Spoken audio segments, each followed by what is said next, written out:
आयोजित हो रही बेस्टिल डे परेड के विशिष्ट अतिथि हैं और आप इस समय देख रहे हैं फ्रांस के प्रधानमंत्री एलिजाबेथ बोन के साथ प्रधानमंत्री नरेंद्र मोदी और उनके तमाम और तमाम अतिथियों से मिलते हुए। मुझे लगता है कि कैबिनेट के जो उनके और भी सदस्य हैं, एमेनुअल मैक्रों के कैबिनेट के उनके तमाम सदस्य इस वक्त प्रधानमंत्री के साथ मुलाकात करते हुए बहुत ही गर्मजोशी के साथ तमाम सदस्यों के साथ प्रधानमंत्री इस वक्त मुलाकात कर रहे हैं। और ये भी अपने आप में काफ़ी महत्वपूर्ण है ऋतु कि सामान्यतया फ्रांस अपने इस नेशनल डे परेड में, बैस्टिल डे परेड में सामान्यतः हर वर्ष किसी खास अतिथि को नहीं बुलाता है। जी हाँ, परंपरा के तौर पर आमंत्रित नहीं करता है। लेकिन उस परंपरा से हटकर इस बार भारत को और भारत के प्रधानमंत्री को बुलाया गया है। ये भारत और फ्रांस के संबंधों के एक नई गर्माहट को, एक नई ऊंचाई को भी दर्शाने की कोशिश है। जी हाँ, ये महत्वपूर्ण इसलिए भी हो जाता है क्योंकि इस वर्ष भारत और फ्रांस दोनों ही देश रणनीतिक साझेदारी के 25 वर्ष पूरे होने का एक तरह से समारोह भी, जश्न भी मना रहे हैं। और दोनों देशों की सेनाएं संयुक्त अभ्यासों में हिस्सा ले रही हैं और अपने अपने अनुभवों को भी साझा करेंगी। बिल्कुल। तो ये फ्रांस की राजधानी पेरिस से हम आपको ये सीधी तस्वीरें दिखा रहे हैं जहां प्रधानमंत्री Narendra Modi Bastille day parade में शामिल होने के लिए कार्यक्रम स्थल पर पहुंच चुके हैं। साथ ही साथ उनके साथ जो फ्रांस की प्रधानमंत्री एलिजाबेथ बॉन वो भी उनके साथ साथ हैं। और हमने आपको अब से कुछ देर पहले ही दिखाया कि फ्रांसीसी राष्ट्रपति एमेनुअल मैक्रो भी कार्यक्रम स्थल पर पहुंचने वाले हैं। तो ये बहुत ही खास तस्वीरें हम आपको पेरिस से दिखा रहे हैं। बैस्टिल डे परेड, मुझे लगता है कि आप दर्शक इसके बारे में जानने को उत्सुक होंगे कि जिस बहुत ही महत्वपूर्ण कार्यक्रम में फ्रांसीसी राष्ट्रपति ने, आप इन तस्वीरों में देख सकते हैं फ्रांसीसी राष्ट्रपति को, एमेनुअल मैक्रो, और ये वो कार्यक्रम स्थल जहां की ये कार्यक्रम होने जा रहा है और इसे एलिसिस के नाम से इसे जाना जाता है। यहीं पे ये परेड आयोजित होना है।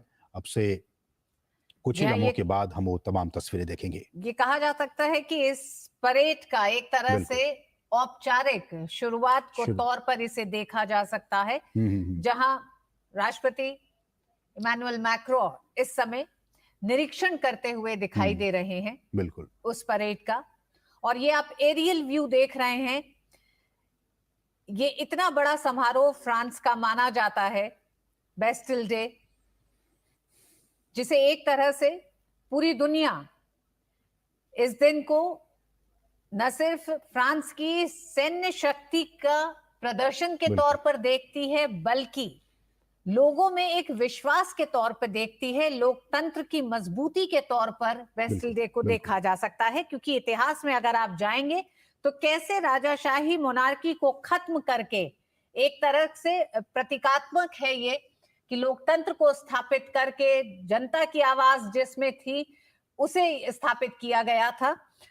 और इसीलिए 1789 में हुई फ्रांसीसी क्रांति के दौरान इस दिन बेस्टिल पे हमला हुआ था और उसके बाद से इस दिन को मनाया जाता है। बिल्कुल ऋतु, और ये जो दिन है 14 जुलाई का दिन, ये बहुत ही महत्वपूर्ण दिन है क्योंकि 1880 से ही जो पेरिस से आप तस्वीरें देख रहे हैं जिस स्थल से, 1880 में पेरिस के चैम्प्स एलिसीज पर इस परेड का आयोजन होता है। और परेड जो है वो आर्क डी ट्रायम्फ, हम आपको वो तस्वीरें दिखाएंगे। ये परेड आर्क डी ट्रायम्फ से प्लेस डे ला कॉनकॉर्ड तक, चैम्प्स एलिसीज तक होती है ये परेड। और कई लोगों के लिए, मुझे लगता है कि दुनिया के बहुत से लोगों के लिए फ्रांसीसी परेड दुनिया में अब तक की सबसे बड़ी और सबसे पुरानी परेडों में से एक है। चैम्प्स एलिसीज की भव्यता इसकी लोकप्रियता में योगदान करती है, क्योंकि ये जगह इस तरह के आयोजन की मेजबानी के लिए काफी बड़ा भी है और काफी लंबा भी है। हम आपको उन तस्वीरों में दिखाने की कोशिश करेंगे। चैम्प्स एलिसीज काफी भव्य है, काफी भव्य तरीके से सजाया भी गया है इस बार भी।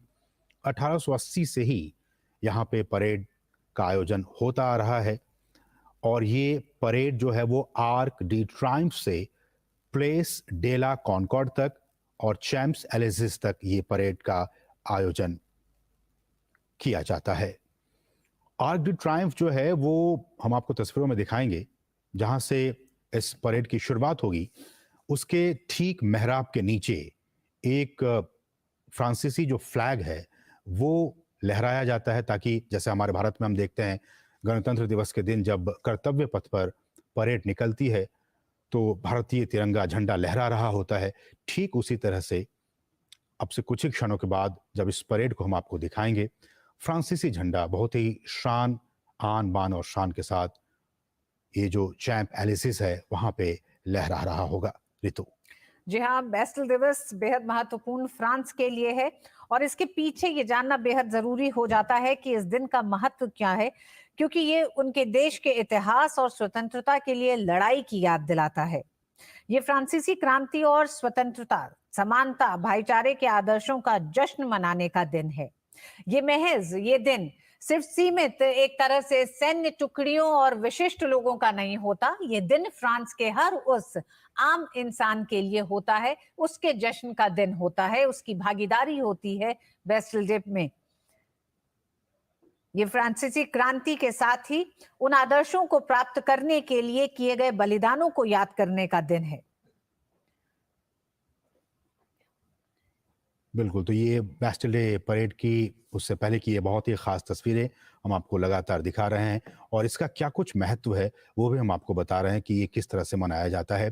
और जैसा कि हमने कहा कि ये जो अगर फ्रांसीसी कहें तो इसे नेशनल फैट नेशनल के तौर पर इसे पुकारते हैं। ले क्वाड से जूइलेट इसे भी कहा जाता है और ये इस दिन की याद दिलाता है कि किस तरह से 14 जुलाई 1789 को बैस्टल किले को ध्वस्त करने की पहली वर्षगांठ इसी दिन मनाया गया था, 14 जुलाई के दिन, और तब से ही ये परंपरा चली आ रही है। ये आप इन दृश्यों में देख रहे हैं, बिल्कुल, ये सभी तमाम टुकड़ियां, सैन्य टुकड़ियां तैयार हैं उस परेड के लिए। बिल्कुल, और मुझे लगता है कि हमारे जो दर्शक देख रहे होंगे उनको कहीं ना कहीं हमारे जो गणतंत्र दिवस की पे जिस तरह परेड से होती होता है है। उनकी याद आ रही होगी। और यहाँ पे राष्ट्रपति एमेनुअल मैक्रों निरीक्षण करते हुए, हम जानते हैं कि इस साइट पर, इस जगह पर जो पैदल हमारे जो फ्रांसीसी सेना है, घुड़सवार दस्ता और मोटर चालित जो परेड है उसकी जो कमान संभालेंगे, उन अधिकारियों का, उन सैनिकों का इस वक्त फ्रांसीसी राष्ट्रपति एमेनुअल मैक्रों निरीक्षण करते हुए।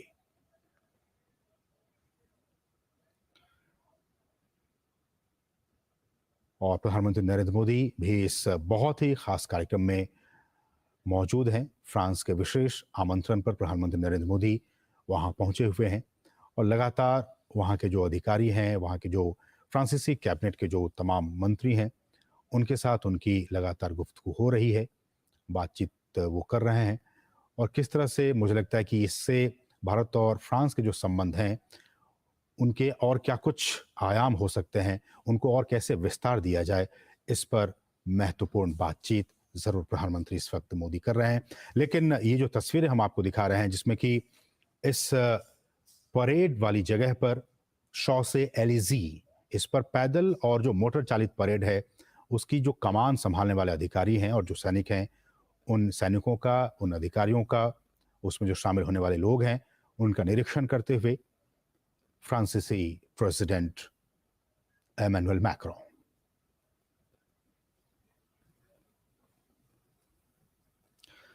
और इसके बाद से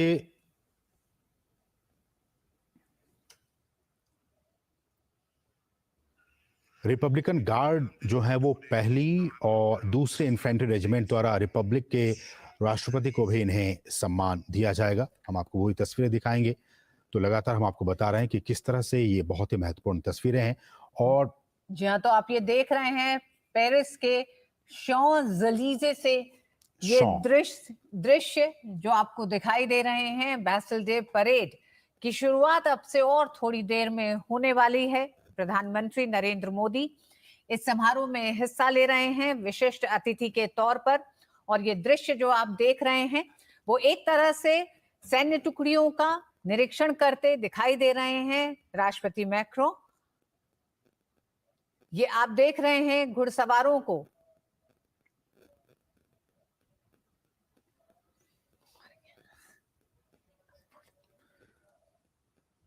और शाही सप्ताह, हम जानते हैं कि ये जो तस्वीरें हैं इसके पीछे की जो कहानी है, जो इतिहास है, वो काफी महत्वपूर्ण है। बैस्टल जो फोर्ट था, जो किले था, उस पर हमला करना मध्य पेरिस में उस वक्त की जो शाही सत्ता थी उसके खिलाफ एक प्रतीकात्मक ये कार्रवाई थी, ये एक प्रतीकात्मक काम था। और इस हमले के बाद से ये कहा जाता है कि दोपहर बाद तक यहाँ से 7 कैदियों को, जो प्रदर्शनकारी थे जिन्होंने हमला किया था, उन्होंने उनकी कैद से छुड़ा लिया था। उसके बाद से फ्रांसीसी रिवॉल्यूशन, फ्रेंच रिवॉल्यूशन का ये पहला कदम जल्दी ही फ्रांस के इतिहास में, फ्रांसीसी इतिहास की एक प्रमुख तारीख बन गया, 14 जुलाई। और ये सिर्फ एक दिन है, बल्कि 14 जुलाई 1789 से 14 जुलाई 1790 के बीच इस पूरे किले को ध्वस्त किया गया था। और ये भी जानकारी हमें मिली है कि ध्वस्त होने के बाद इस किले के जो पत्थर थे, उन पत्थरों को आंशिक रूप से पॉन्ट डे ला कॉनकॉर्ड के निर्माण के लिए इसका उपयोग किया गया, इन पत्थरों का। और जो तमाम प्रांत हैं फ्रांस में, उनको भेजे जाने से पहले ही जो 83 पत्थरों की बात कही जाती है इतिहास में, 83 स्टोन्स, उनको एक मिनिएचर बैस्टिल रेप्लिकास में तराशा गया, ताकि इस दिन को लोग याद रख सकें कि किस तरह से प्रदर्शनकारियों ने शाही सत्ता के खिलाफ अपना विरोध जताया था, उस किले को तोड़ दिया था, वहां से जो उसके अंदर जो लोग, जो कैदी थे उनको छुड़ाया गया था, आजाद कराया गया था। तो ये एक प्रतीकात्मक तौर पर उन 83 पत्थरों को तमाम फ्रांसीसी प्रांत में भेजा गया, और उसमें उन तमाम पत्थरों में मिनिएचर बैस्टिल रेप्लिकास के तौर पर उसे तराशा गया था।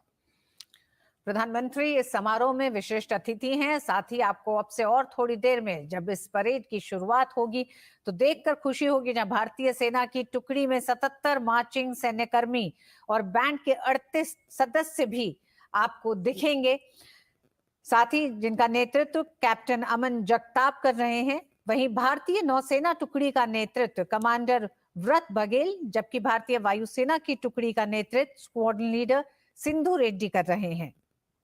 भारतीय वायुसेना के राफेल लड़ाकू विमान भी इस परेड के दौरान आसमान में गरजेंगे। बिल्कुल बिल्कुल।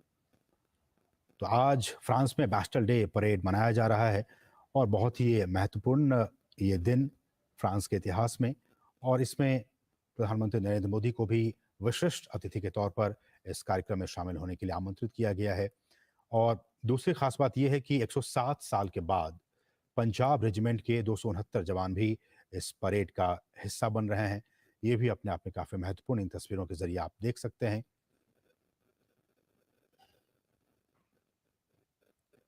और 14वीं सदी से 18वीं सदी के मध्य में फ्रांस में इतिहास के तौर पर अगर देखा जाए तो बैस्टिल जो किले था, जो फोर्ट था, उसका निर्माण कराया गया था।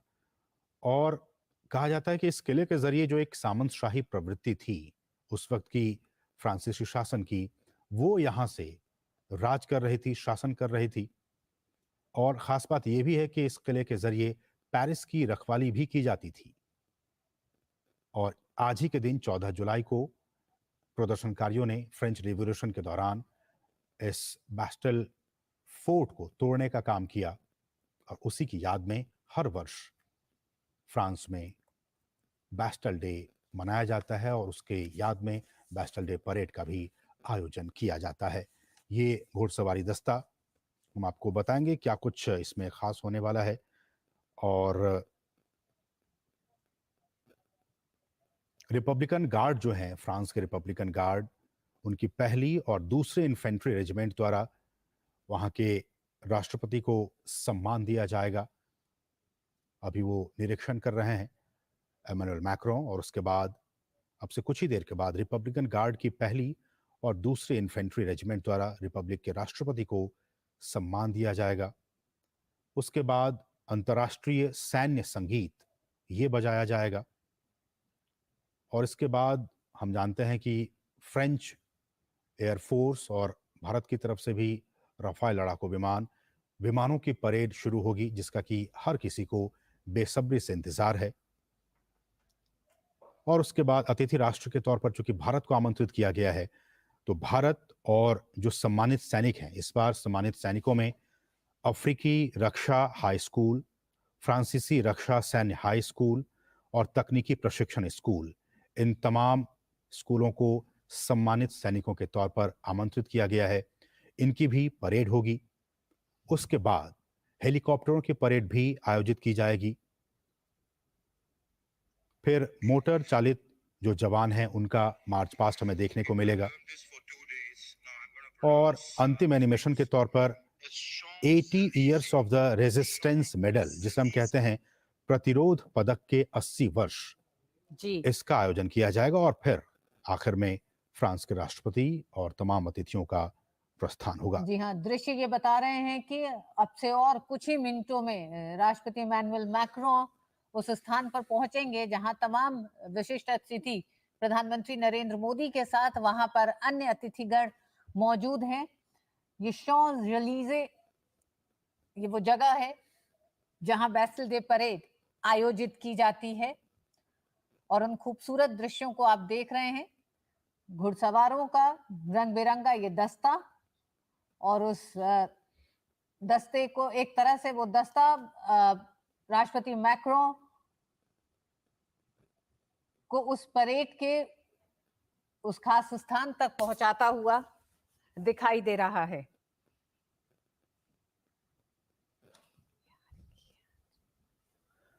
तो ये बहुत ही महत्वपूर्ण तस्वीर है। दुनिया का सबसे खूबसूरत इसे एवेन्यू कहा जाता है ऋतु, और ये पेरिस का बहुत ही प्रसिद्ध ये जगह है। आप देख सकते हैं फ्रांस के राष्ट्रपति और फ्रांस की प्रधानमंत्री और उनके जो तमाम मंत्रिपरिषद के जो लोग हैं उनके साथ इस वक्त उनकी मुलाकात हो रही है। एलिजाबेथ बॉर्न, फ्रांसीसी राष्ट्रपति एमेनुएल मैक्रों और उनके तमाम कैबिनेट के जो लोग हैं उनके साथ उनकी मुलाकात इस वक्त हो रही है।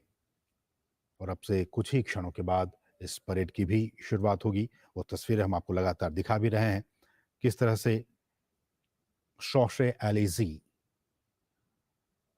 और यहाँ पे मोटर चालित जो परेड है उसकी कमान संभालेंगे। पैदल जो सैनिक हैं वो भी यहाँ मार्च पास्ट करेंगे। चार्ल्स डी गॉल और डे ला कॉनकॉर्ड में रिपब्लिकन गार्ड की जो सम्मानित टुकड़ियां हैं उनका डिटैचमेंट होगा, वो भी हम आपको दिखाएंगे। और इस तरह से रिपब्लिकन गार्ड की पहली और दूसरी इन्फेंट्री रेजिमेंट द्वारा राष्ट्रपति को सम्मान दिया जाएगा। ये एरियल व्यू शॉन्स-एलिज़े और यहाँ पे फ्रांसीसी राष्ट्रपति एमेनुएल मैक्रों और तमाम वो सैन्य अधिकारी जिनके साथ उनकी मुलाकात इस वक्त हो रही है। भारत की तीनों सेनाओं की एक टुकड़ी भी इस परेड में शामिल हो रही है। बहुत ही गर्व का क्षण भारतीय सेनाओं के लिए, तीनों सेनाओं के लिए। प्रधानमंत्री नरेंद्र मोदी को विशिष्ट अतिथि के तौर पर इस कार्यक्रम में शामिल होने का फ्रांस ने निमंत्रण दिया है। पीएम मोदी इस कार्यक्रम में मौजूद हैं। उनकी मुलाकात भी हुई है वहाँ के प्रधानमंत्री एलिजाबेथ बॉर्न के साथ, और कैबिनेट के जो दूसरे मंत्री हैं उनके साथ भी पीएम मोदी की मुलाकात हुई। और जैसे हमने कहा कि ये जो कार्यक्रम स्थल है दुनिया का सबसे इस ब्यूटीफुल एवेन्यू कहा जाता है, शॉन्स-एलिज़े, और इसी जगह पे फ्रांसीसी सैन्य शक्ति का अब से कुछ ही क्षणों के बाद मुजाहिरा किया जाएगा, प्रदर्शन किया जाएगा। और साथ ही साथ फ्रांस हमारे देश के प्रधानमंत्री नरेंद्र मोदी का भी वो स्वागत करेगा फ्रांस। और जैसे कि हमने कहा कि 107 साल के बाद पंजाब रेजिमेंट इस कार्यक्रम में शामिल हो रहा है। इसके 269 जवान इस कार्यक्रम में इस परेड का वो हिस्सा बन रहे हैं। और इसकी जो हमने कहा कि ऐतिहासिक पृष्ठभूमि भी रही है। 14 जुलाई 1789 को, जैसा कि हमने कहा कि फ्रांसीसी इतिहास में ये एक बहुत ही महत्वपूर्ण तिथि माना जाता है, क्योंकि ये फ्रांसीसी क्रांति के प्रारंभ का प्रतीक है। इसी दिन पेरिस के निवासियों ने बास्टिल के किले पर धावा बोला था।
Monsieur le Président de la République, les honneurs militaires vous ont été rendus par un détachement de la garde républicaine composé de la musique de la garde républicaine, du drapeau du 1er régiment d'infanterie, d'une section du 1er régiment d'infanterie, d'une section du 2e régiment d'infanterie.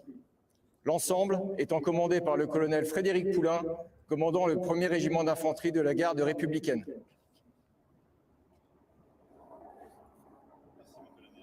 Merci, Monsieur le Président. C'est un honneur, Monsieur le Président. Merci.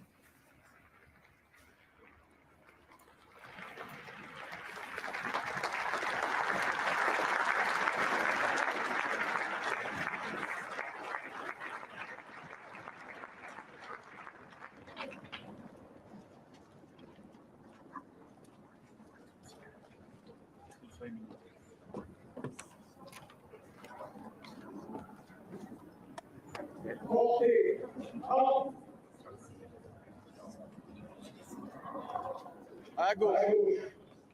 Gauche.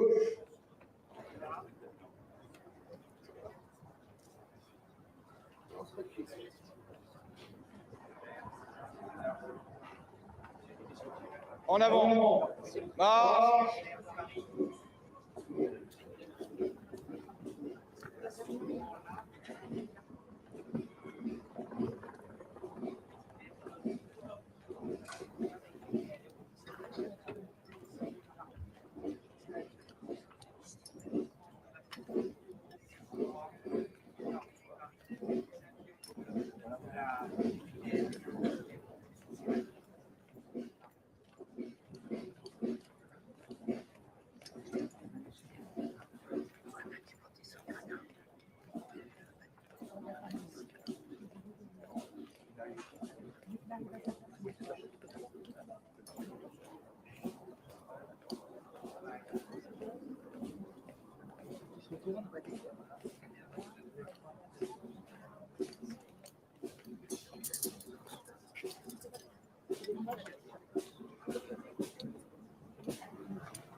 Attendez, je vais vous aider, je vais déjà... Voilà.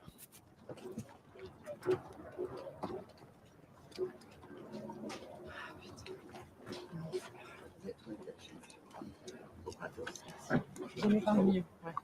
Arthur.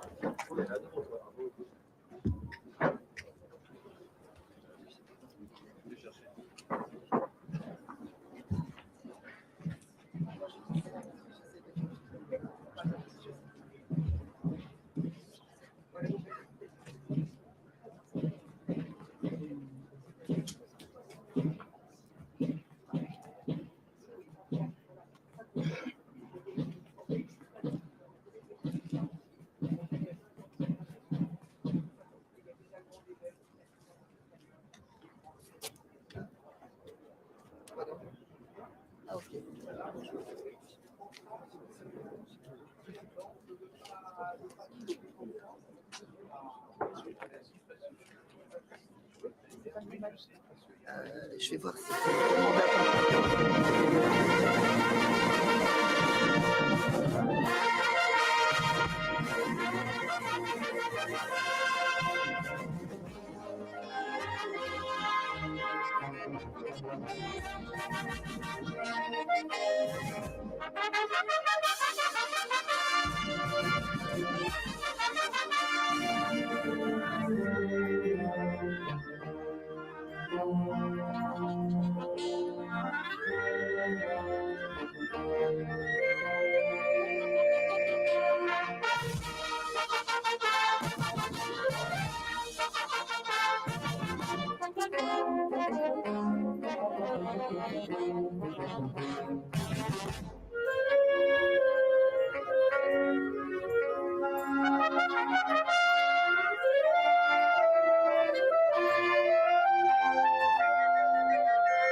से जहां फ्रांसीसी राष्ट्रपति और भारत के प्रधानमंत्री नरेंद्र मोदी वहां के Bastille day parade में शामिल होने के लिए पीएम मोदी वहां पहुंचे हुए हैं। बहुत ही खास आज का दिन फ्रांसीसी वासियों के लिए भी और भारत के लिए भी बहुत ही खास दिन, क्योंकि भारत को इस बार के बैस्टिल डे परेड में विशिष्ट अतिथि के तौर पर पीएम मोदी को आमंत्रित किया गया है, भारत को बुलाया गया है।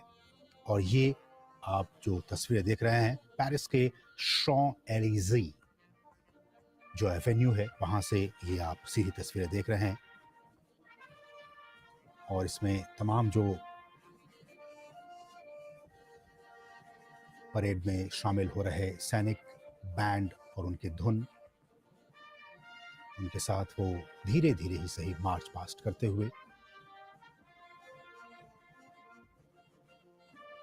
एलिज़े शॉ, ये तस्वीरें पेरिस से जहां बैस्टिल डे का बहुत ही महत्वपूर्ण आज का दिन और ये परेड उस मौके पर आयोजित की जा रही है। इस परेड का आयोजन किया जा रहा है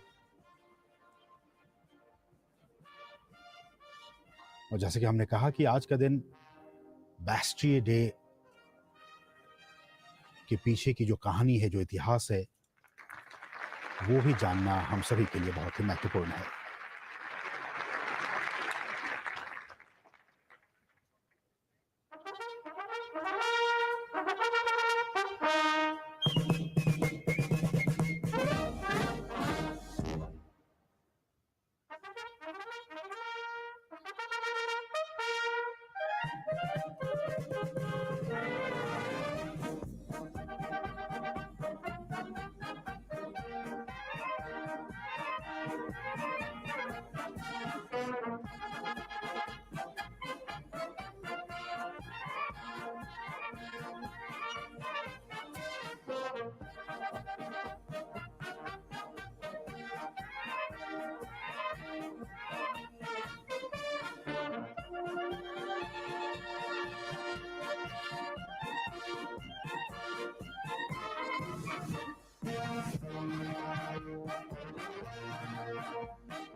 भारतीय सेना की टुकड़ी का प्रतिनिधित्व पंजाब रेजिमेंट द्वारा किया जा रहा है, जो भारतीय सेना की सबसे पुरानी रेजिमेंट है।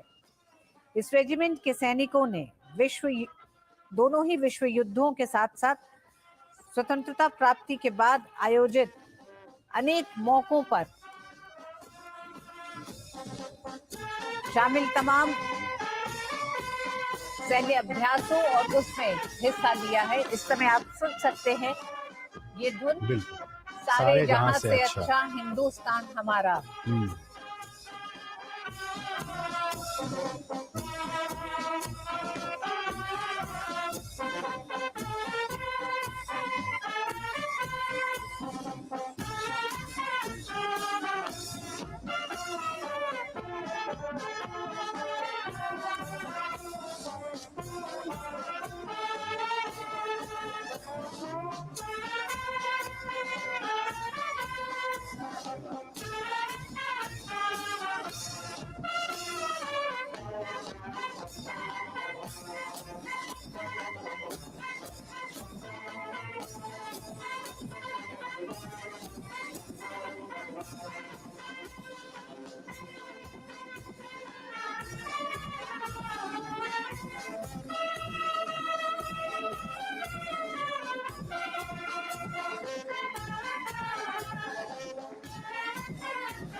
तो इस तरह से आप देख सकते हैं सही तस्वीरें, बहुत ही गौरवान्वित पल।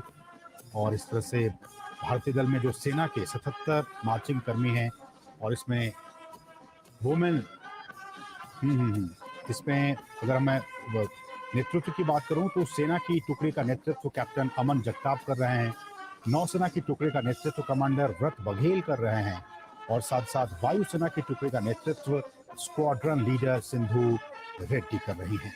भारतीय सशस्त्र बलों की 269 सदस्यीय तीनों सेनाओं की टुकड़ी का एक तरह से नेतृत्व जो कर रही वो helicopter pilot squadron leader Sindhu Reddy parade में भारतीय वायुसेना के मार्चिंग दस्ते का नेतृत्व कर रही हैं। गौरव के क्षण भारत के लिए। और आप देख सकते हैं प्रधानमंत्री नरेंद्र मोदी और फ्रांसीसी राष्ट्रपति एमेनुएल मैक्रों को भारतीय सशस्त्र बलों की तीनों ही सेना की एक टुकड़ी इस मार्चिंग पास्ट में शामिल हो रही है। कुल 269 सदस्य इसमें शामिल हैं, जिसमें सेना के 77 मार्चिंग कर्मी और बैंड के 38 जवान इसमें शामिल हैं।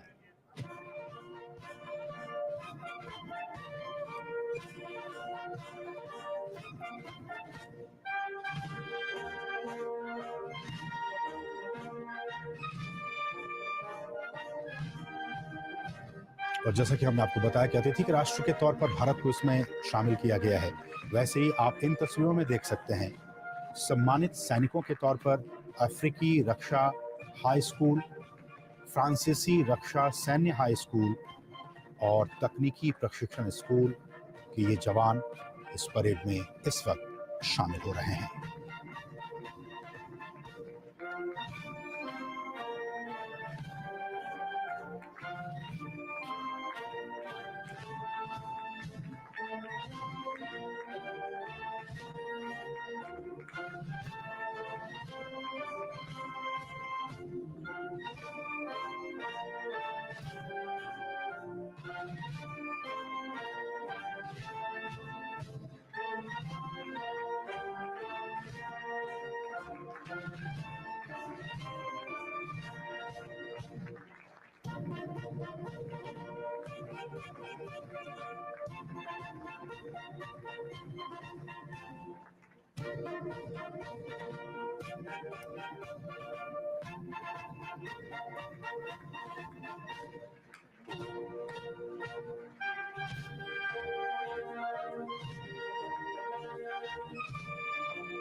Ami,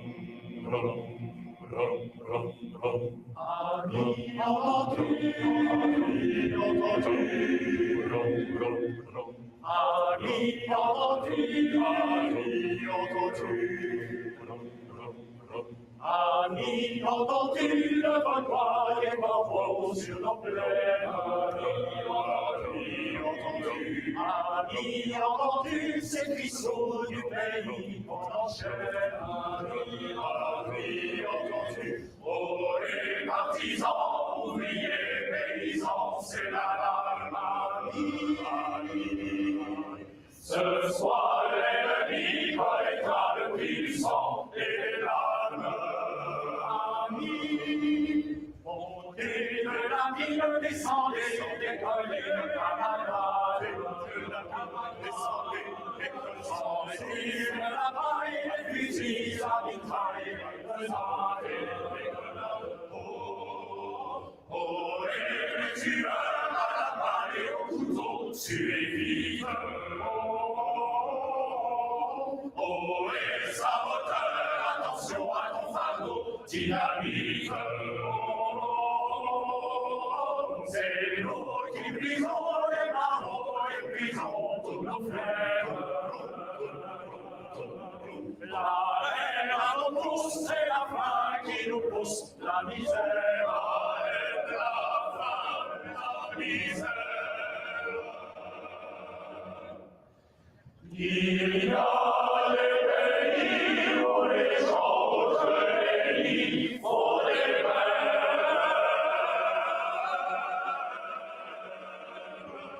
Ici, nos voitures vont marcher au-dessus nos grèves.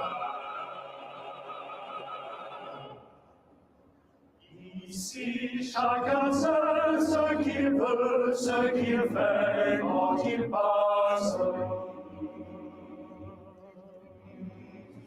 Ami, si tu tombes, un ami sort de l'ombre à ta place.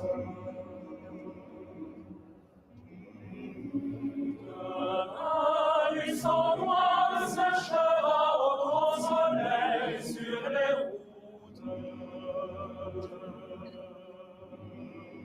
Sifflez, compagnons, dans la nuit la liberté nous écoute.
Bien chère maman, bien chère Laure, je vous ai peu donné de mes nouvelles ces derniers jours. La faute en est aux événements tragiques que j'ai vécus. J'ai vu bien des misères humaines.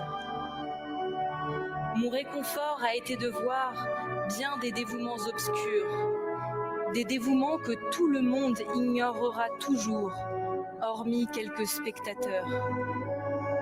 Mon pauvre département est mutilé et saignant de toutes parts. Rien n'a épargné la population civile. Quand vous recevrez cette lettre, j'aurai sans doute rempli mon dernier devoir. Sur ordre du gouvernement, j'aurai reçu les Allemands au chef-lieu de mon département et je serai prisonnier. Je suis sûre que notre victoire prochaine, grâce à un sursaut d'indignation du monde et à l'héroïsme de nos soldats, viendra me délivrer. Je ne savais pas que c'était si simple de faire son devoir quand on est en danger. Si, par hasard, je ne revenais pas de cette aventure, je voudrais que vous réalisiez un souhait, que je formule de tout mon cœur. Je voudrais que l'Or adoptât un jeune orphelin parmi les réfugiés français. Je sais que vous le ferez. Je suis en parfaite santé malgré les fatigues des derniers jours. Je pense à vous de tout mon cœur. Jean.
Sous nos drapeaux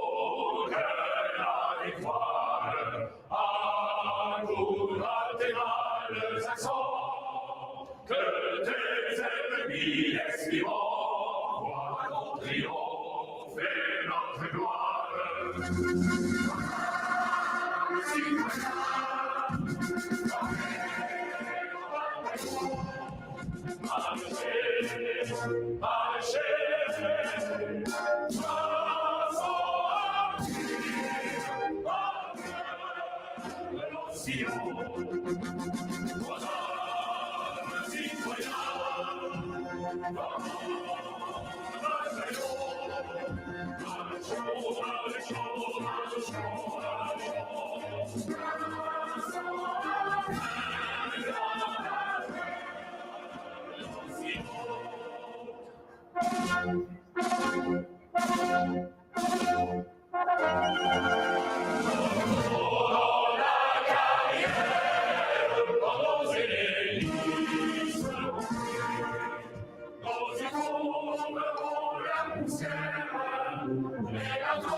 तो ये सीधी तस्वीरें आप देख रहे हैं Paris से, जहां Bastille day पर भव्य आयोजन हम सभी ने देखा। बहुत ही दिव्य, बहुत ही भव्य संगीतमय प्रस्तुति। और इस वक्त प्रधानमंत्री नरेंद्र मोदी और फ्रांसीसी राष्ट्रपति एमेनुअल मैक्रों ये उन लोगों से मुलाकात करते हुए जिनके पास फ्रेंच मेडल ऑफ रेसिस्टेंस है। ये बहुत ही महत्वपूर्ण ये मेडल, और हम आपको बता दें आपकी जानकारी के लिए कि द रेजिस्टेंस मेडल ये अब तक अप्रॉक्सीमेटली कहा जा रहा है 38,288 लिविंग पर्सन्स को और 24,463 मरणोपरांत व्यक्तियों को ये अवार्ड दिया जा चुका है। और उन्हीं कुछ व्यक्तियों से, खास व्यक्तियों से जिन्हें ये मेडल मिला है, फ्रेंच मेडल ऑफ रेसिस्टेंस, उनसे इस वक्त फ्रांसीसी राष्ट्रपति एमेनुअल मैक्रों और प्रधानमंत्री नरेंद्र मोदी मुलाकात करते हुए। ये अवार्ड, ये मेडल दो तरीकों से, या तो फ्रेंच फोर्सेस में कि आपके मेंबरशिप बनने पर और दूसरा उन लोगों को जिन्होंने वर्ल्ड वॉर 2 के दौरान जब जर्मनी ने ऑक्यूपाई किया था फ्रांस के ऊपर, उस दौरान जिन्होंने अपनी जान की कुर्बानी दी थी, उन लोगों को ये फ्रेंच मेडल ऑफ रेसिस्टेंस देने का एक रिवाज है, एक प्रथा है, एक परंपरा रही है फ्रांस में। और इस पूरे परेड के सबसे आखिर में हमने देखा ये फ्रेंच मेडल ऑफ रेसिस्टेंस का वहां पे जो लोग जिन्हें दिया गया है मुलाकात करते हुए, और उनके बारे में इस वक्त आप देख सकते हैं फ्रांसीसी राष्ट्रपति एमैनुअल मैक्रों उनके बारे में विस्तार से हमारे प्रधानमंत्री नरेंद्र मोदी को बताते हुए। और यह भी कहा जाता है कि एस्टिमेट के तौर पर कि लगभग 5 लाख फ्रांसीसी मेन और वेमेन, उन्होंने जब जर्मनी का ऑक्यूपेशन हुआ था फ्रांस के ऊपर, उस दौरान रेसिस्टेंस, उसका विरोध किया था। और ये जो वर्कर्स थे, रेसिस्टेंस वर्कर्स, उन्होंने जर्मन ऑक्यूपायर्स थे उनके खिलाफ उन्होंने सैबोटेज का काम किया, उनको वहां से भगाने का काम किया। हालांकि रिस्क बहुत बड़ा था, बावजूद इसके ये कहा जाता है इतिहास के पन्नों में 90,000, लगभग 90,000 या फिर उससे अधिक जो विरोध किए, जिन्होंने रेसिस्ट किया, उनकी मृत्यु हुई थी। उनके साथ उन्हें टॉर्चर किया गया था और जर्मनी के द्वारा उन्हें डिपोर्ट कर दिया गया था। आज उन्हीं को सम्मान देते हुए एक रिवाज, एक प्रथा, और इस दौरान प्रधानमंत्री नरेंद्र मोदी उन सभी खास व्यक्तित्व से मिलते हुए फ्रांसीसी सेना के जवानों के साथ, और ये बहुत ही गौरव के पल जब पंजाब रेजिमेंट, हम जानते हैं कि इस बार के इस बैस्टिल डे परेड में इनकी भागीदारी हुई है और फ्रांसीसी राष्ट्रपति भी उनके साथ हाथ मिलाते हुए और उनका सम्मान प्रकट करते हुए। कैप्टन अमन जगताप हैं जी, जिनसे इससे पहले प्रधानमंत्री नरेंद्र मोदी ने हाथ मिलाया और साथ ही राष्ट्रपति मैक्रों ने भी। बिल्कुल। और इस तरह और से ये भारतीय नौसेना टुकड़ी का नेतृत्व व्रत बघेल हैं, कमांडर व्रत बघेल।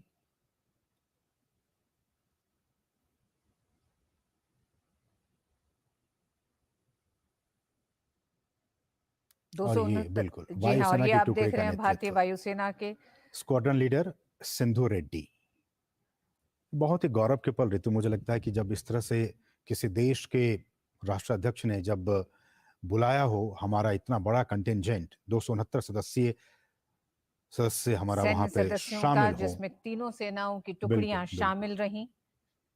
तो इस तरह से 269 कुल सदस्य, जिसमें कि 77 मार्चिंग कर्मी, बैंड का 30 जवान, और जैसा कि हमने बताया आपको कि सेना की टुकड़ी का नेतृत्व कैप्टन अमन जगताप ने किया, नौसेना की टुकड़ी का नेतृत्व कमांडर व्रत बघेल ने किया, और भारतीय वायुसेना की टुकड़ी का नेतृत्व स्क्वाड्रन लीडर सिंधु रेड्डी ने किया। बिल्कुल। और पंजाब रेजिमेंट ने न केवल विश्व युद्धों में बल्कि स्वतंत्रता के बाद के ऑपरेशनों में भी बढ़ चढ़कर हिस्सा लिया है।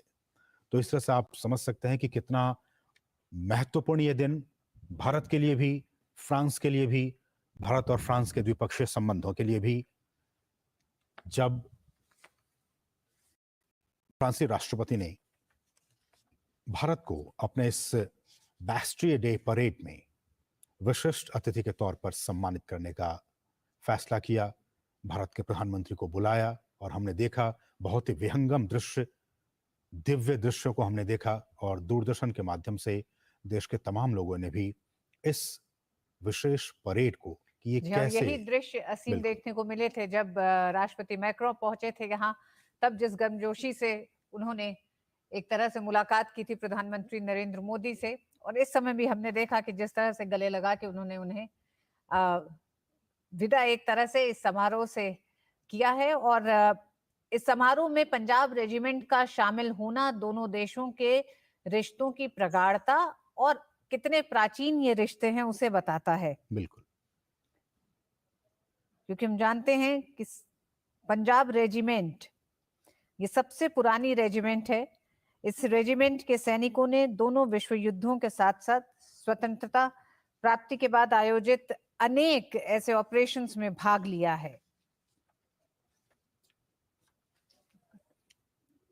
तो ये बहुत ही महत्वपूर्ण ये तस्वीरें, और जैसा कि हमने आपको बताया एक एक करके वो सारी चीज़ें आपको हमने पहले ही बता दिया था किस तरह से इस परेड में क्या कुछ चीज़ें होंगी, और हमने आपको बताया था कि परेड की जो कमान है उनका निरीक्षण करेंगे राष्ट्रपति एमेनुअल मैक्रों।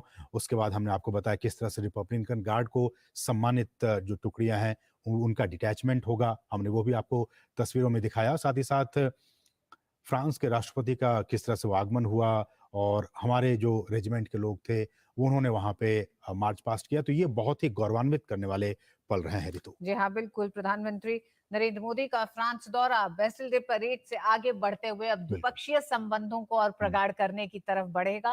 द्विपक्षीय वार्ता रहेगी और तमाम और कार्यक्रम रहेंगे जिसे हम आपके पास सीधा प्रसारण उसका लेके आएंगे। अभी तक के लिए दीजिए अनुमति।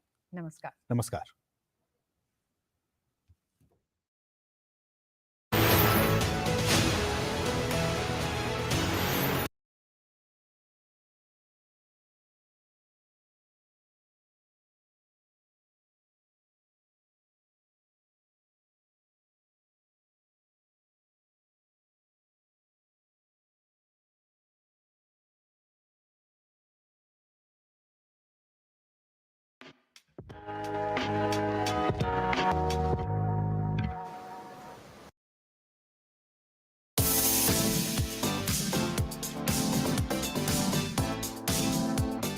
India's longest running show on startups and entrepreneurship, Young Turks, turns 21, and we are back with a brand new season of Voices from the Valley.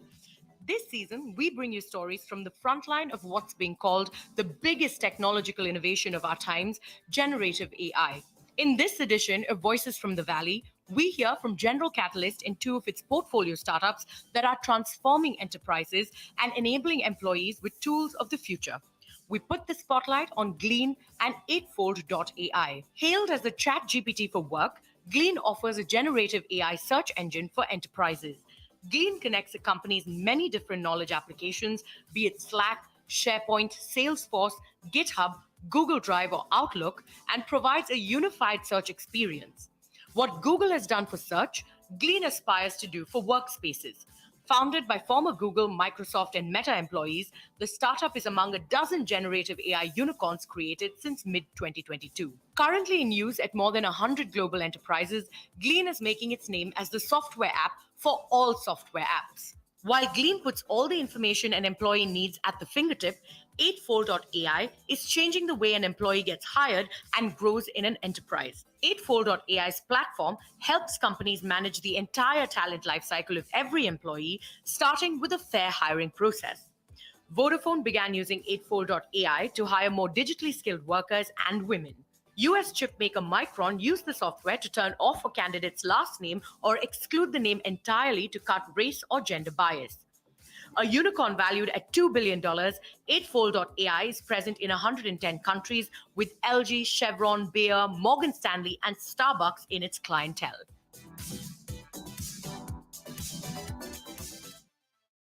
Hello and welcome to this special edition of Young Turks. As we turn 21, we're back here in Silicon Valley to chronicle stories of Indian investors and startups that are on board the AI game.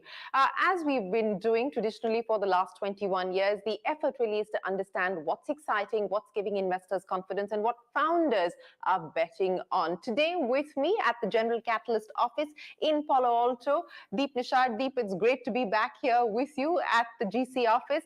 And of course, two of your portfolio companies, Arvind Jain, the CEO and co-founder of Glean, started in 2021, and you claim to be the chat GPT for work. I'll talk to you about that, Arvind, in just a second. And also with us, Ashutosh Garg, the CEO and founder of Eightfold.ai, helping clients that you service attain nirvana using artificial intelligence, and of course part of the generative AI movement as well. But Deep, before I talk to you about what's happening with the AI party and, is this overheating at this point in time, let's talk about the overall macros. And we've seen a big slowdown as far as VC funding is concerned in Q1, down almost 50% at this point in time. You're sitting on a lot of dry powder. Are we at the start of the correction? Are we in the middle of the correction? Are we getting closer to the end of the correction?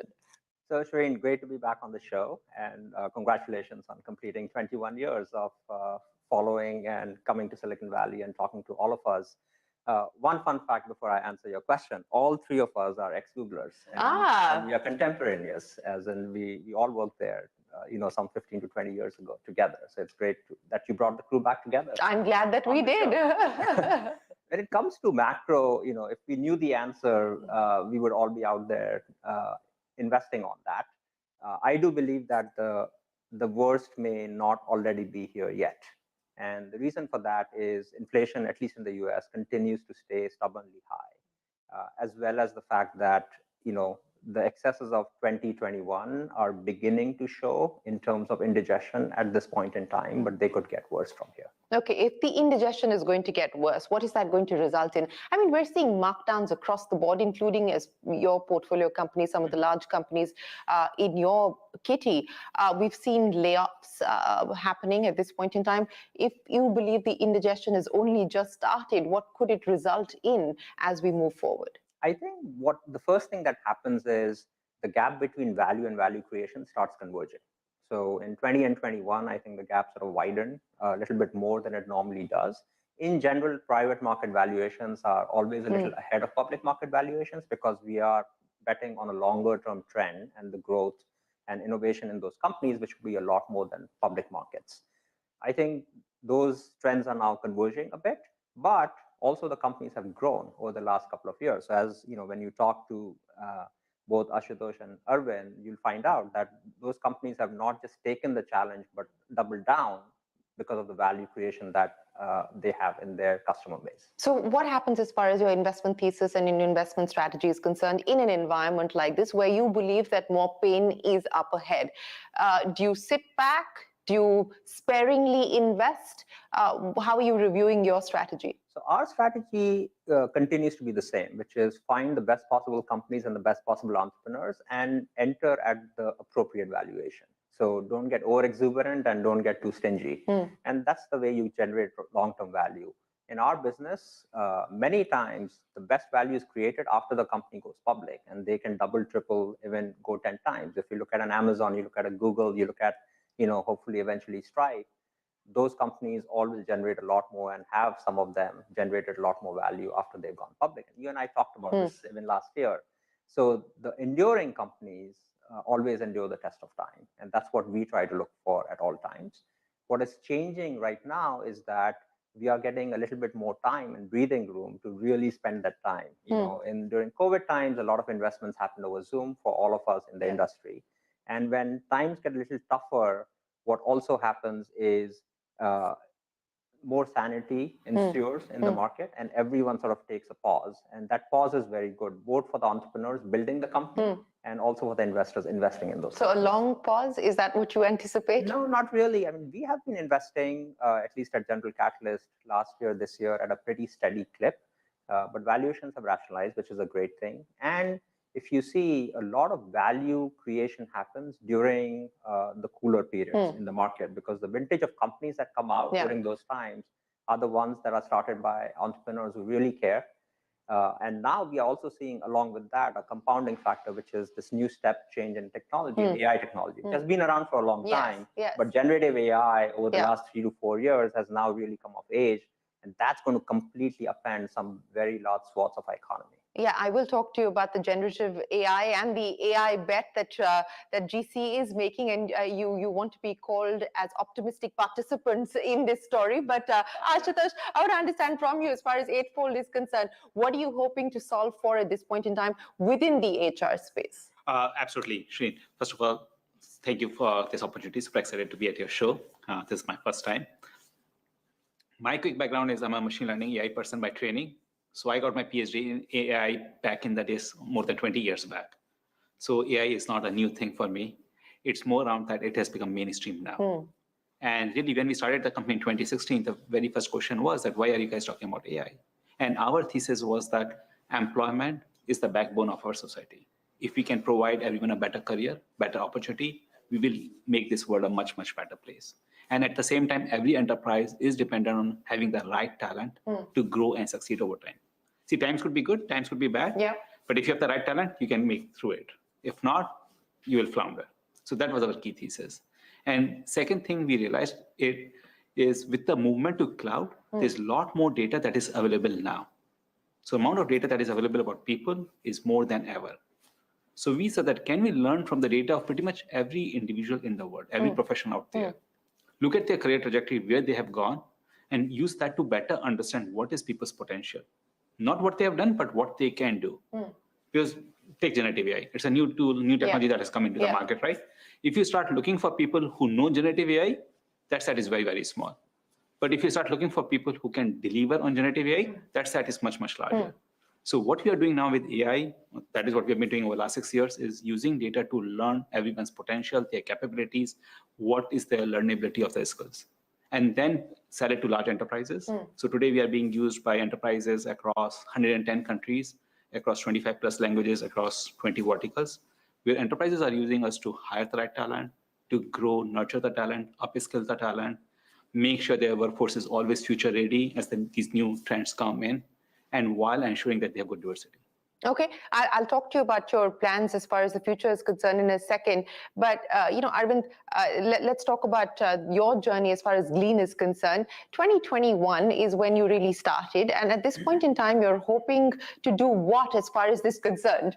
Yeah, well, it's like Glean is an AI-powered search engine for workplaces. It connects with all of your company's information that lives in many different enterprise applications, and then give users, your employees, one place where they can go and ask any questions, and it will bring the right information that they need to do their job. So that's what Glean does. So you can also think of it as, it's a Google or ChatGPT, but for your business, for your people. We started in 2019, like me and like as Deep mentioned before, my co-founders and I spent a lot of time at Google before building in Google search. And we felt that, in the business world, it's really frustrating and difficult for people to actually find the information that they need to do their job. People spend more than a third of their time just looking for information. And we felt that, this problem had to be solved. So that's why we started Glean. So you're hoping to solve the problem and improve efficiency for people in the workplace. We just heard from Ashutosh on their client roster. Who are the takers for yours? Yeah, so Glean works with some of the world's best large enterprises. We have more than 100 customers, again spread across quite a few in the United States, and then a few in different parts of the world. All the companies that use Glean, they bring the product to all of their employees, and it's a general purpose tool. It's actually, as you said, it's like ChatGPT. You come there, whatever questions you have, you're trying to figure out how to write code, how to do your figure out, how to resolve a complaint that a customer has actually filed, a case for. Whatever your problems are, generally, your work involves looking for knowledge inside the company, and that's what we do, and help people do their jobs faster.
Since I have 3 Googlers or former Googlers here with me on the show, Deep, let me ask you, each one of you has said that it was really, AI has been around for 2 decades, as Ashutosh has very clearly explained to us, but it's been this generative AI sort of transformative moment which happened with ChatGPT barely 6 months ago that's taken the world by storm, that's captured imagination. And many questions are being asked now on BARD, as well as what this means as far as incumbents are concerned, and whether, at least as far as these large language models are concerned, the fact that it's the incumbents that are saying, let's regulate, is that self-serving, the call for regulation from the incumbents? Definitely, there are 3 components to this, right? And we should recognize all of them. So the first is the level of research and the level of capital expenditure that is required for this is tremendously high. So the seminal paper about transformers came out of Google in 2017, which was Attention is All You Need. That probably was the culmination of billions of dollars of spend to be able to get to that understanding and that representation.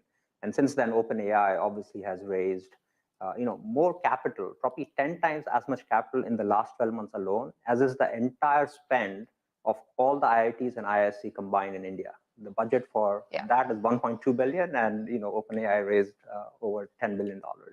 So it's very capital intensive.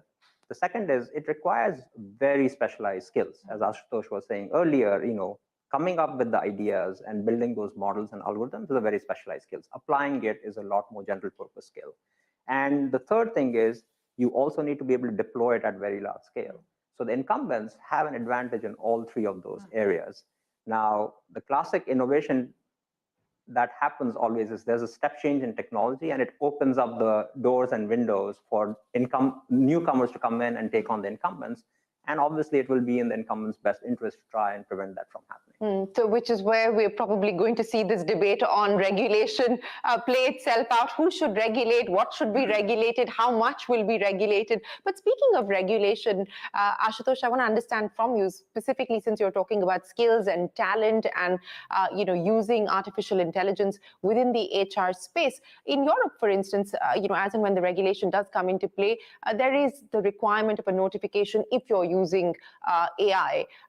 What about the possibility of that here, and how would you deal with that? So it's already coming in New York, although it has been getting shifted, but expectation is that in a month or 2, it will be live in New York. So those regulations are coming. Now, what the difference is, sometimes people, HR is considered to be a high risk category. Now we can debate on the risk level. The key thing is not whether it should be regulated or not, or whether AI should be used or not. AI is getting used, and that ship has sailed. So AI is going to get used. It's a competitive advantage. So you can't rewind that stuff, right? Now saying that, oh, we should stop the development in that, we should stop the research, I think doesn't work like that either, right? Or saying that we are going to regulate the actual algorithms makes no sense. But what you have to really think about, what is the application, how it is getting used, and focus on that stuff. So for example, in our space, right? How the data is getting generated, and what are the outcomes that enterprises are working towards, and making sure there is a full transparency around that stuff, like how it is impacting every protected class, and bringing that transparency, I think, is extremely valuable. So to me, having the right regulations will speed up the development over here. Today, there's a lot of confusion. Some people are saying, let's regulate. Some people are saying, let's not regulate.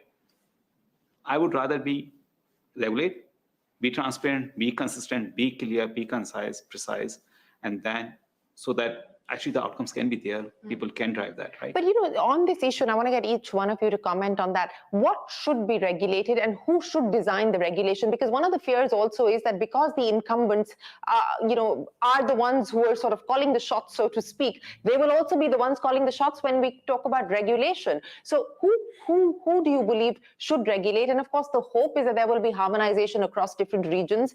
Otherwise, it will become even more complex. No, great question. So when you talk about regulation, right, saying that you should use ChatGPT or you should not use ChatGPT, I think is meaningless.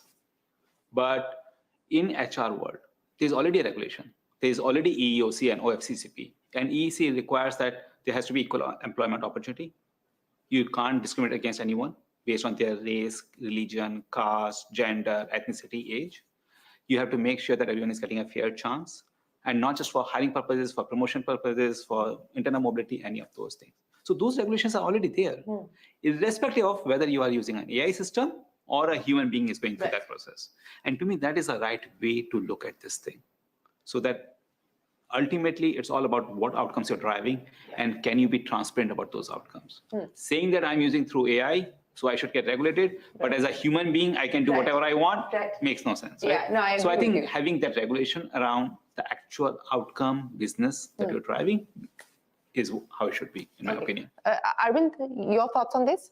Yeah, so one thing I would add is the AI technologies are very powerful, and at this point, like it's nobody knows like what parts of your data, like what information is actually being used, that's yours, and is being used to decide on outcomes, like for example in products that you use, or or like the employment that you have.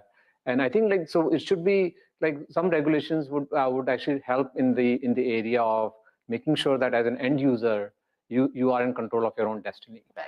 You should be able to say that my search history, for example, like things that I look for on the internet or inside my company, it should not be used to to start to actually build these AI models which are like fully personalized and trained for me. So I think as long as that those kind of controls like are provided, so that end users are in control of their privacy, and I think that's going to be helpful. And and that's a great segue for me to address the larger India role and relevance question in the AI era. Deepan, I want you to talk to me about this. The thesis is that, look, India is poised to be the data capital of the world, because where else is so much data being generated at this point in time? Look at the talent pool that we have, young talent base, the largest number of data scientists, and so on and so forth. But we still don't have a data protection or privacy bill. There are several pieces of legislation which are in various stages of progress. Hopefully one will now move to Parliament in the next session, is what we're giving to understand. So how do you see India fitting in to the AI age? So India does not have a choice but to fit in, not just fit in, but to lead in this. Historically, India has had one large export in the technology field, which was IT services, and that's become a $200 billion+ business annually.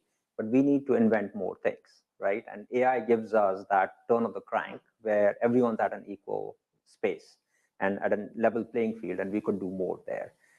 One part is data, but right now where generative AI is models, algorithm, and math. And there's a lot of research that goes on there. And there, as we discussed earlier, in India is just not, our academic institutions are not set up for that research. So somehow we have to invest in that. And I don't think we can gloss over it, or we'll always be a few years behind, because we'll be reading somebody else's papers and somebody else's thinking and trying to deploy it, as opposed to coming up with our own original thinking. Right. So that is the first thing that we need to do. The second thing we need to do is really, when it comes to regulation, policies, and self-policing, I think there are three components to it. Self-policing should and can happen very easily, because we know where the moral and ethical boundaries of most things are, right? Like, for example, no company on the internet, despite the fact that they are platforms and they don't generate content, ever lets pornography or child pornography stay on, because we all understand very explicitly and implicitly it's against all human moral and ethical code. There are many other such things that companies can do on their own. We don't need legislation or policies for that. Then when it comes to general policies, so that's where, for example, there's something called 230, which was a very seminal piece of legislation that came out, and Senator Ron Wyden of Oregon had proposed that, which talks about the general framework and said, hey, we want the industry to come up with a mechanism and a set of policies that you will all adhere to and come together and do it. We don't want to legislate because we don't know enough. And we also don't know where this would go. Right. And then final pieces are legislative. So they would be things like, financial services companies, for example, need to have certain, amount of reserve ratios on the balance sheet. Right. Otherwise, there could be issues like we saw in the regional banks recently in the US. So India can learn from this and say, what are the kinds of things that should have legislation? What are the kinds of things that we should bring everyone in the industry together and do some self-regulation around policy frameworks? And what are the things that you implicitly know you should do, and so just don't do the bad things, right? So that's, I think, the second part of it. The third part is understanding, not all data is created equal. One of the places where I think India has a huge advantage and could do a lot and leapfrog the same way we did with UPI compared to the financial infrastructure in other parts of the world is in healthcare. So Indian hospital systems see so much data and so much volume and actually are pretty advanced in terms of how they capture everything. There has not been really a good LLM that's based on that data, because that's not data that OpenAI has access to. That's not data that Google has access to, any of the big hyperscalers. We could start using that data with the appropriate permissions from the patients and bring in the collective technological prowess of India and maybe create a much better healthcare system and a much better health diagnostic system and much better healthcare therapeutic system. Well, consent is always a gray area, and I hope that is something that we look at appropriately as we talk about the possibility of healthcare LLM that you just spoke of. But Deep, you've got a healthcare specific fund, and it's a fairly large one for GC. In light of the bets that you're willing to make, what new spaces in India would you want to consider? So that's one. So in the US, we just helped co-create a company in the healthcare LLM space. And I believe that can be a big space in India. The second part that I believe, now that the geopolitical alliances are shifting, and after COVID, we all understood that single points of failures and depending on one player in any given geography is a bad thing for everyone. Supply chain resilience has become very important.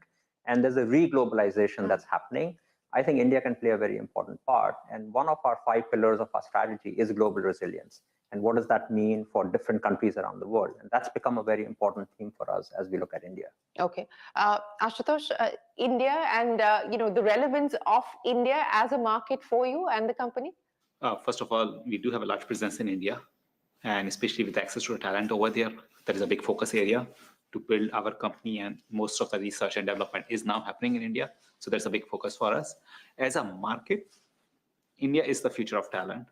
Most of the world's talent is sitting in India. But we talk a lot about how generative AI is changing with a variety of things. But one of the other biggest things that it is changing is how we do our work. So the implication of that is the people who are suited for a certain job today may not be suited for the same job tomorrow. Right. And a different set may be suited.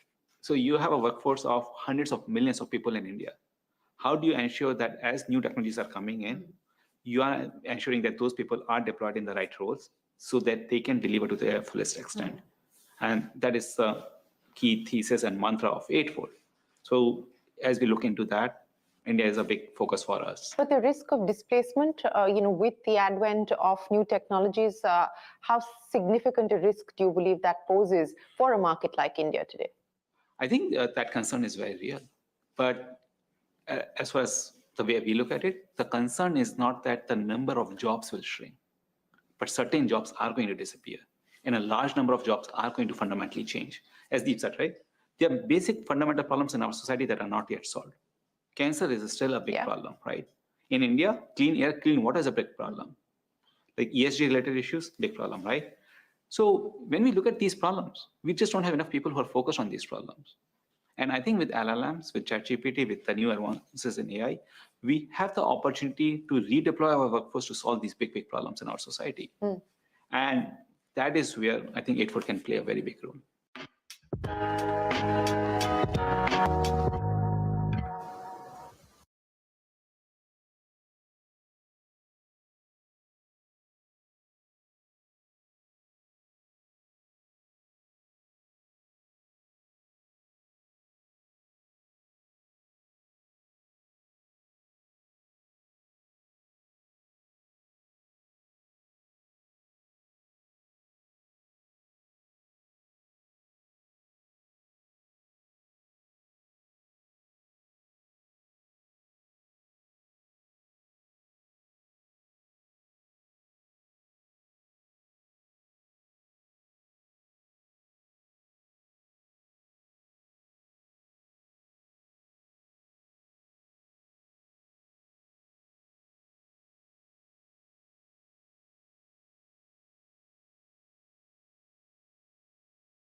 You know, Arvind, let's talk specifically about the company now. And, you know, you've got barely a few years under the belt, so to speak, and a long trajectory looking ahead.